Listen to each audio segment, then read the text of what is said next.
Good morning, guys. Welcome back to the channel. It's a new day, new project, starting some work on knotty alder cabinets. I've already taken these down to surface them in my planer, and I'm going to move on to the drum sander. I took them down. I left about a 32nd of an inch left to drum sand, get to that final thickness, because there's a little bit of tear out, on some of the grain, and a little snipe on the ends from the planer, and that extra 32nd of an inch just gives me enough to dimensionally get it where I want with the drum sander. So that'll be the next step, and then we'll rip them into the dimensions I need for the cabinet rails and stiles and one door. So I have my drum sander here. This is the Supermax 1938. It's made by Laguna. It's one of my favorite tools. I buy cling spore abrasives, and they sell a more aggressive than their standard silicon oxide. I believe it's called silicon dioxide. I always mix that up. But this blue one does not gum up or overheat as quickly. And I just always take a look at this. I'm gonna run an eraser on that and try to get rid of any additional pitch or sawdust that's still there, and then I'm gonna continue using this. This is 100 grit, which, ideally if you're planing, you wanna be down 80, 60 grit, something like that. But 100 is fine because we're not doing that much. And you're just gonna turn this dial maybe 1/8 of a turn at a time to make sure that we don't burn the wood or the sandpaper.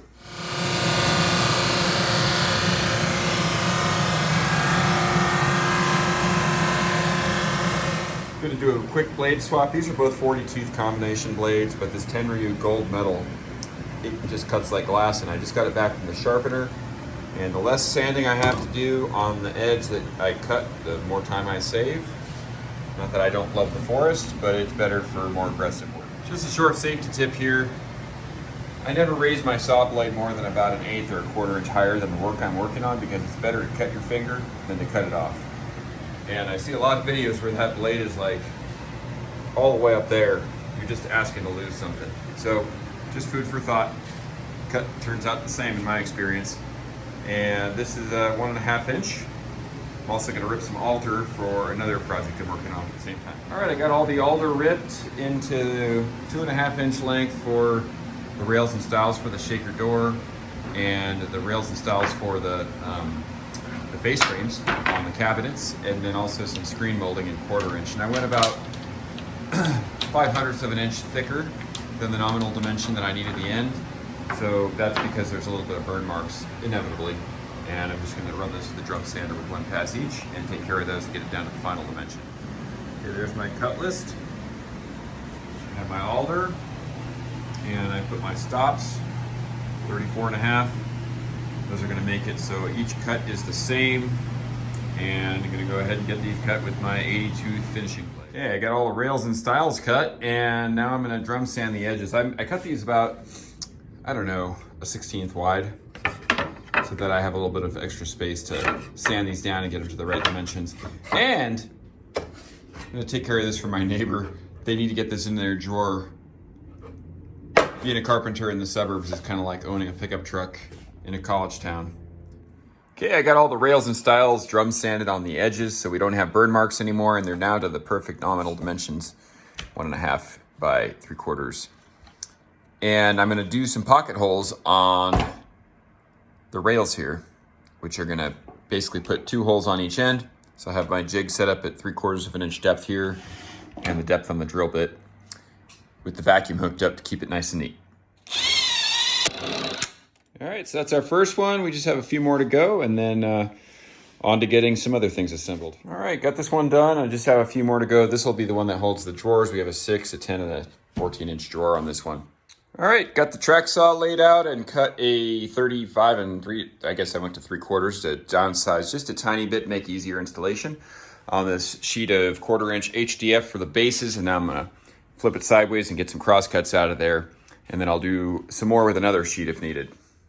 Okay, there we go. Got 4 cuts out of that sheet, and I'm gonna go see if I can find a smaller piece to get 1 more. Okay, these are all the pieces that need to get a 1/4 inch dado cut in them, and I have the door faces and drawer faces for the alder cabinets, and then I'm gonna put a 1/4 inch groove into the bases here to hold the bottom panel for my drawers. And of course, I can't forget about Josie, my neighbor. I need to cut that groove a little deeper for her on these plastic wrap holders. All right, I got my setup for doing the ends of these rails on the door and the drawer faces, and put that dado blade 1/4 inch high, and that should be right up to the top of that dado cut there on both sides. And I put the block on there so I don't have to adjust and measure every time. It's just lean it up against the block, and that should get us exactly 3/8 of an inch deep on that tongue. There you go, got all the tongues cut, and one of the just great reasons to make sure you get your final dimension for the lumber down to what you're using, in this case 3/4 inch. It really made making those tongues easy. I didn't have to readjust my height and mess around with where it needs to be to get that to line up right. You can see the test fit there, it looks pretty good. Okay, you got the dado stack 3/4 of an inch wide and 3/8 deep. Got my block there to keep it off the fence, and I'm gonna push these through and rabbet the ends of the end pieces for the drawers. All right, got the dado stack at 3/4 inches wide and 3/8 tall. Got the block on the fence so it doesn't bind. And I'm gonna run the sides of these drawers through there so that we can have a nice rabbet joint on our boxes. All right, back to the track saw, cutting out the panels for the door and the drawer faces. Okay, rails, stiles, and panels are ready. I get these doors assembled. All right, there's the drawer faces and the door. And just gonna let those dry with the clamps on. Also pinned them in the corners, and now I'm gonna work on the boxes for the drawers. Okay, time to assemble the drawer boxes. Did a dry fit, everything looks good. Just gonna pin those in place with 1-inch pins and glue in the rabbet joints there in the corners. All right, there's the assembled boxes. Gonna let the glue cure, and then we'll turn them upside down and notch out the bases for the drawer slides. All right, drawer boxes cured, glued up nicely. I'm gonna go ahead and just sand the tops of these and hit the corners too, because they're very sharp, and it'll also add some durability to the drawers. Then we'll flip it over and do the bottom, and then get the jigs out to cut the openings for the drawer slides. Okay, I'm gonna get the bottom jig on there, and that's gonna give us a mounting location to latch the bottom of the drawer slide in. And I've already actually pre-drilled these. There's also an angled hole guide for your adjustable latches on the front. Do that to both sides. Then basically once that's done, you're pretty much done with the drawers. So these doors and drawer faces have been cured overnight, and you can see they're not completely even on the ends where the rails and stiles meet. So I'm gonna run my track saw, I did this one already, on the edge of one side just to flush them up and make them smooth. It's a lot smoother, faster, and more square than sanding them. And I'm just gonna do one side with the track saw on all these, and then I'm gonna do the other side on the table saw, and that will keep them square. All right, got all the doors squared up and flushed on the ends, and I'm gonna go throw them in the drum sander with a, I'll use probably a 150 to 220 grit sandpaper, because I just need to make sure these edges are flush.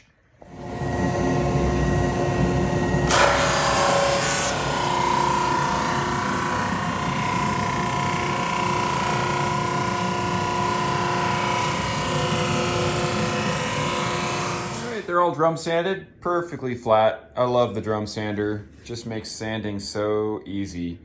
Those three are gonna just get set to the side for drawer faces until I'm ready to work on sanding them. This one, I'm gonna go ahead and put some hinge bores in for the door hinges. And then after that's done, I'm gonna go ahead and sand all of them, get them prepped for stain, and then eventually pre-fit them on the drawers and the cabinet once that's built. All right, this is the Festool LR32 system, and this works great for a variety of things.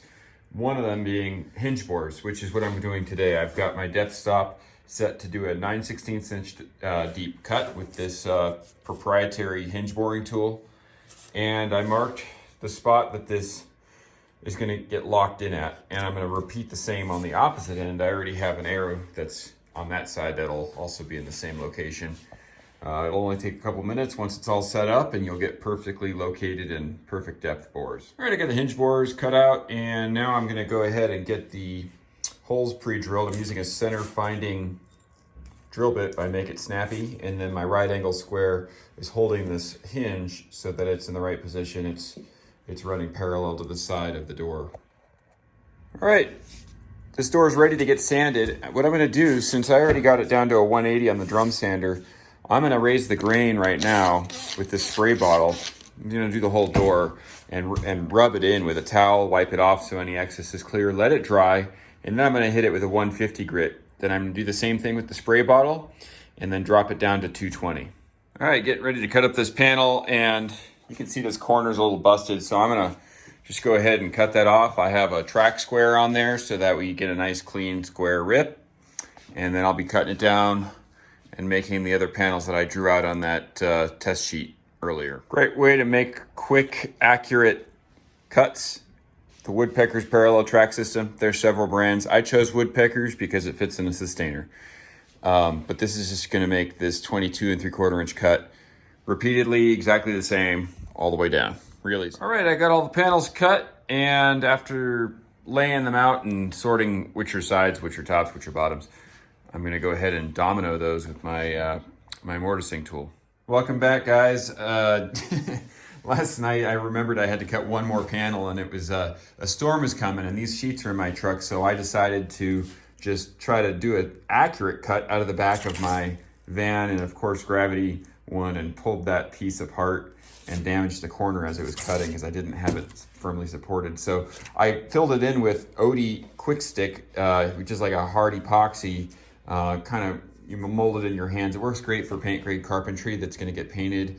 I'm just gonna sand this flush and then run that through the table saw or run the track saw on it just to flush it up so we can salvage this piece of material that would have otherwise been wasted. Here we go, finished up nicely. Just always good to know, almost everything in carpentry is repairable. Okay, these had the grain grazed, the grain. Okay, so these had the grain raised and dried out, and now they're ready to get sanded down. I'm using a 150 grit on my random orbit sander, and on the inside panel, I'm gonna hand sand with the grain. These are already very smooth because they're stained grade plywood panels. So all I need to do is knock that grain down. Alternatively, you could sand these with the orbital sander before you put them inside the frame. That's actually usually what I do. But this is also another technique that works. And just make sure you go with the grain so you're not cutting that and making sideways cross marks. It also is not a good idea to do a combination of the random orbit and the hand sanding because these corners will show up. You'll see where that radius from that orbital sander shows up unless you sand the heck out of it. It would take more time to do that and get that consistent than just to do the whole thing with hand sanding. Okay, got the dominoes set up with the 4mm bit. I'm gonna put dominoes, which are basically internal mortises, on each end here to help align the assembly and to give it some strength. And that's where the base is gonna go in. And then I'm gonna also put it on the face here for where the face frame goes in. Welcome back, guys. Last night I remembered I had to cut one more panel, and it was a storm is coming, and these sheets are in my truck, so I decided to just try to do an accurate cut out of the back of my van, and of course gravity won and pulled that piece apart and damaged the corner as it was cutting because I didn't have it firmly supported. So I filled it in with OD Quick Stick, which is like a hard epoxy, kind of, you mold it in your hands. It works great for paint grade carpentry that's gonna get painted. I'm just gonna sand this flush and then run that through the table saw or run the track saw on it just to flush it up so we can salvage this piece of material that would have otherwise been wasted. Here we go, finished up nicely. Just always good to know, almost everything in carpentry is repairable. If you guys like that one, stay tuned for more. This is the product I was talking about. It's the OD Fix-It Stick. Please like, share, and subscribe. Thanks, guys. All right, now that I got all the sides and bases mortised with the domino, I'm just doing a test fit of how that's gonna go together, just that being a base and that just being a simulated side piece. I offset the domino on that side piece by 1 1/8 inches, and that's to provide an overlay. So when I put this hardwood skin on the side of the cabinet, it's at least flush. I like it to be a little bit more than flush because we're gonna have glue in there, and it just makes for a little bit easier assembly. And also that way, if you sand it, you're less prone to sanding through the plywood in case you're sanding that plywood after it goes on. Okay, got those done, and now it's time to assemble. All right, now that all of the face frames and the sides and bases have been mortised with the domino machine, I'm going to use my LR32 system and drill in some pinholes for shelving on the sides. Minor side project here. I just remembered that one of these cabinets needs to have a 45-degree side. We're making them so that they fit a very small space in the basement, and that 45-degree side is just going to make it easier to walk past. So before I get into doing the pinholing, we're going to go ahead and take my my adjustable track square, which I have set at 45 degrees, line it up with the corner, and run the track saw right there and get that 45-degree side. And then, of course, you could use math, but I'm just going to measure that length to get the length of the side that I need to build to match that cabinet. Now, this is the other easy way to get your numbers. See, I did a 45 on the side here, and instead of trying to figure out the math, I'm just going to scribe it. I lined it up with the base, and I marked where I'm going to put the saw blade on the end there. And I'm going to go ahead and throw a 45 on that, running it back, and that'll give us a nice flush end. And check our final measurements. I'll probably have to trim this base down by a 1/4 inch or something like that, because this 45-degree does make the side stick out a little bit further. Okay, I got my angles cut in the back and everything, all the weird stuff for that 45-degree cabinet built. And I'm going to assemble this face down because the face frame on this is not going to be dominoed. Unlike most cabinets, I do that. So the back is where the majority of the strength and rigidity is going to come from in the assembly.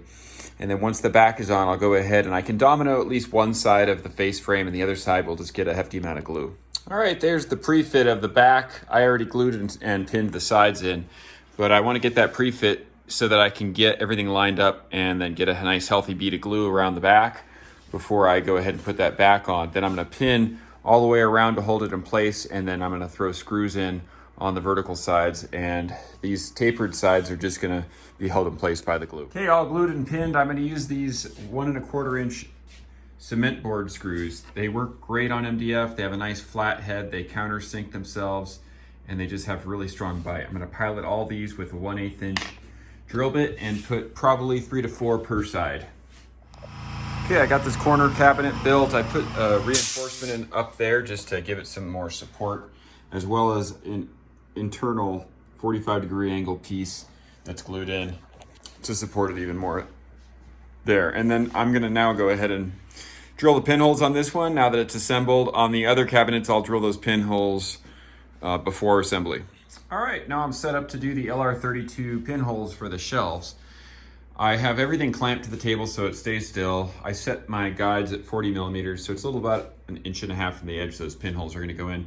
And I'm doing 2 sides at the same time. Now, it's really very helpful to do 2 sides at the same time because it ensures that you're not gonna mess up the orientation of anything. It's very easy to have the top or the bottom not oriented right, and then you end up with pinholes that don't align. So this is, you're getting 2 things at the same time, two sides that both match up, and just make sure you set your depth cut on the router to go straight through. All right, there we go. Got the pinholes done for this cabinet. You can see those are the insides facing each other as oriented by the dominoes. Make sure you get the orientation right. And now it's time to do 2 more cabinets and then the one that's sitting on the ground drying right now. Getting close to being finished here. This is the last one. I'm sanding the face of it right now. I got 3 of them waiting outside. I'm gonna get these pre-assembled after this with some drawer slides, and I'll put the door on the cabinet that's outside that takes the door, so it's all ready to go when I hand it over to my client. Okay, getting ready to put the drawer slides in. I have this bracket. You can see this is what the bracket looks like. It slides into that channel like so. This is our left side drawer.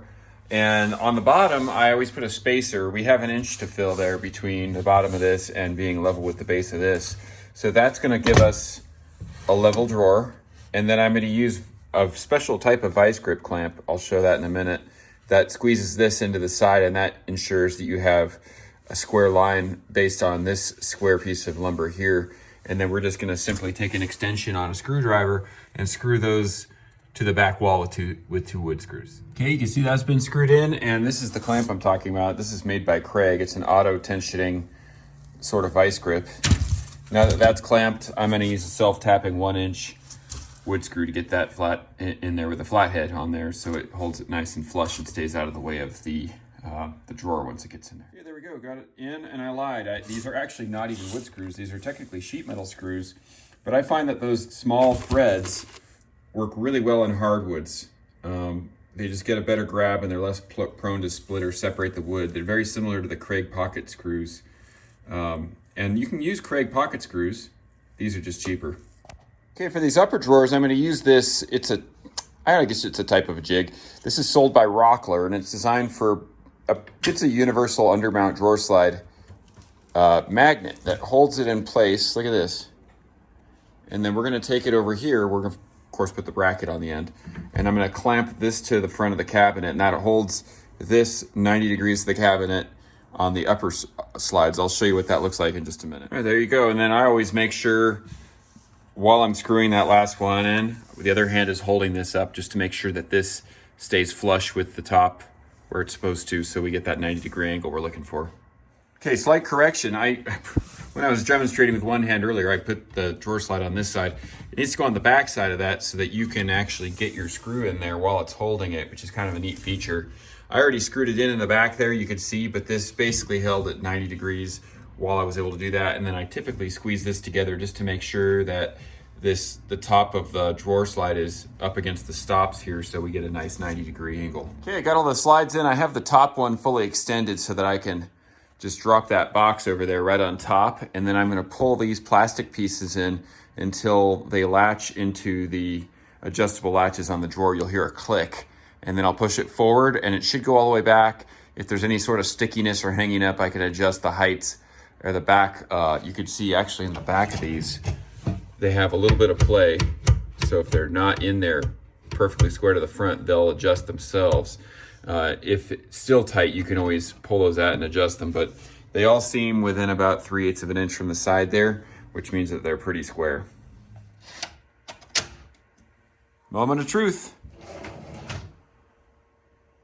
That's how we like it, right like that. So I'm gonna go ahead and do the other two, and then we'll work on getting the faces installed. Okay, so this is just sitting here, right? What I'm doing is I'm spacing it 1/4 inch from each side. That's the reveal I'm looking for. And I want it to be flush with the base of the cabinet, so that is how I want it.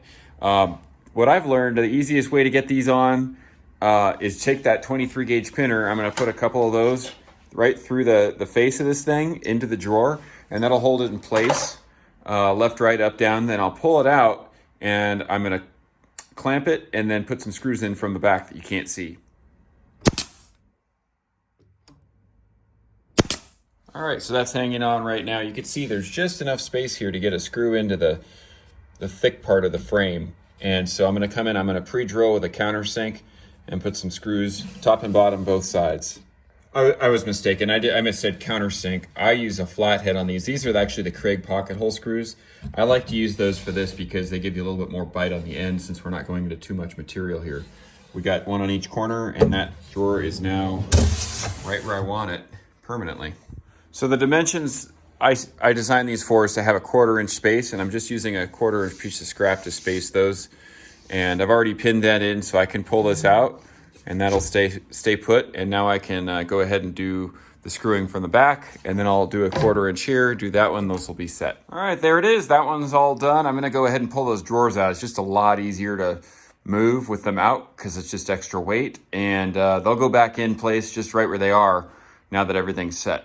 All right, ready to get the door on, and I'm gonna use these 8 by 3/4 inch metal screws. They're self-tapping. They have a little bit narrower head that fits right in here nicely. And I always put these, the cup part of the hinge into the door and screw that in with, I use 5/8 inch wood screws on that. And that basically puts these in the right spot. So now all I need to do is put my self-tapping screw in that hole and tighten it down and then adjust the hinges, and we have a door ready to go. There we go. I like to use the Blum self-closing, soft close hinges. They're just really smooth. And this is gonna get stained, and after the stain and the finish goes on, then it'll get a small bump stop here, about a 3/16 inch bump stop, so that it lays parallel with this side that's already gapped from the hinge. All right, time to do shelves, and I'm gonna do this corner cabinet first. And so I basically traced out what that shelf should measure out to be. Giving it as on all shelves, 1/8 of an inch all the way around. Or 1/8 of an inch short, I guess that gives you a 1/16 all the way around. So there's a little bit of play, easier to get the shelf in and out, and it won't bind at all. I'm gonna just cut this first one, and then if that one comes out the way that I like it, I'll trace it and make the rest. Otherwise, I'll make adjustments from there to make the rest of them. And what I'm gonna do is run my track saw on that line up until the blade gets to the end there, and there's gonna be a bit of a radius in there. And then I'll cut that radius out with where the saw blade couldn't get to with this razor saw. And I'll do the same on each corner all the way down to here and going that way as well. and then we'll have ourselves a shelf. We'll give it a test fit over there in just a bit. All right, I got that shelf in the back there. That's the final shelf. So I went ahead and traced out 2 more onto my sheet of HDF here. And HDF is material, it's like a high density fiberboard, much like MDF, just stronger. And so it does less bowing, and it's quite heavy, FYI. If you pick a sheet up by yourself, it's pretty heavy. But I'm just gonna go get those cut, and then I'll move on to the others. And then I'll sand the edges down and get the edges ready for paint, and then we'll be set to go. All right, got all the shelves cut, and I'm gonna sand the sides of these. It'll help the shelf take paint better, and then I'm gonna round over the edge with the sander as well, which if you don't sand a sharp edge and then you paint it, you're likely to get paint beading up on there, which then also becomes fragile, it'll flake off. So if you round those edges, that paint will hold much better and be more durable. And I used to just use melamine, that's what most cabinet manufacturers use, but MDF is more durable and costs less, and then you get to paint it the exact color of the cabinet that you want it to paint, whatever you're painting the inside of your cabinets to look like. Well, it was a bit of a Tetris game, but it's all loaded, just barely, and I'll bend those screen mold strips when I close the door. Time to deliver. All right, we're in the basement where that bar is gonna go, and we just did a rough layout. These are all gonna be raised on top of 2x4s so we can have toe kicks in there, but that's essentially the layout. The back of this is gonna get blocked off, and then it's gonna get tiled, probably with brick like we have on that back wall. And really happy with this idea we made for the 45-degree cabinet, because it really just opens up the walkway. The countertop on there will also be 45'd, but we'll check back once these are installed and get a final showing. Stay tuned. All right, there's the final product. My friend Michelle is a master stonemason, and she also painted this, I think, and stained it. She's quite the craftsperson. And got the drawers here for all the good stuff, bartending. It was hard to picture this without being fully finished, even when we made the plans, but man, it came out good. And it was such a good idea to make that a 45-degree angle there, because this area is pretty tight otherwise, and that just makes walking through here a breeze. I wouldn't always recommend cutting corners in carpentry, but that's a reason to cut a corner. This one too. Very happy with how it turned out. All right, folks, thanks for tuning in. I hope you liked that video. I know it was pretty detailed. The point of these videos is to show you, really what it takes start to finish on these carpentry projects. I know there's a lot of carpentry jobs out there on YouTube that try to make it look real easy. And while it's in general, it is like a simple in concept, there is a lot of time involved. So I just want people to know what they're getting into when they take these things on, and then hopefully have the tools and the instruction to get them finished, start to finish. And if I didn't cover something and you're working on this project, for example, please leave me a note in the comments. I'm glad to respond. And please give me a thumbs up and a like and a share. I could use the help. I'm not sponsored. I do these YouTube videos for you guys. And if I get my sponsorship big enough, I can start spending some money on making more fun videos. So take care, guys. Have a great day.